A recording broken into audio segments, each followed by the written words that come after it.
അപ്പം എന്താ ഇതുവരെ നമ്മൾ നല്ലതുപോലെ നമ്മൾ ഇങ്ങനെ താഴ്ത്തി വെക്കുമ്പോൾ ഇതങ്ങ് പൊടിയും. അതിൻ്റെ പുറത്ത് വീണ്ടും നമ്മൾ കുറച്ചുകൂടെ ഈ വളം ഇട്ട് കൊടുക്കുക. വളം ഇങ്ങനെ ഇട്ടതിന് ശേഷം മണ്ണ് നമ്മൾ നേരത്തെ മിക്സ് ചെയ്തിട്ടേക്കുന്നില്ലേ, ആ മണ്ണ് നിറച്ചിടും. കാരണം ഈ കരിയില ദ്രവിക്കും. കരിയില ദ്രവിച്ച് ഇത് താരും. അപ്പോൾ അതാ ഏകദേശം ഇതുവരെ കരിയിലയാണ് വളങ്ങളെല്ലാം ചേർത്തിട്ടേക്കുന്ന മണ്ണ്.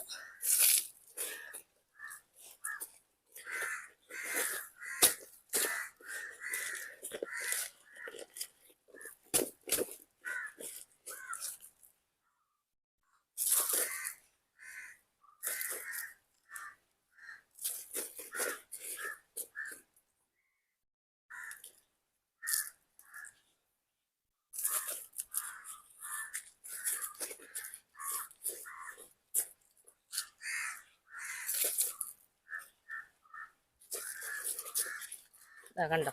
അപ്പോൾ കുറച്ച് മണ്ണ് മതി, ബാക്കി മൊത്തം കരിയിലയാണ്.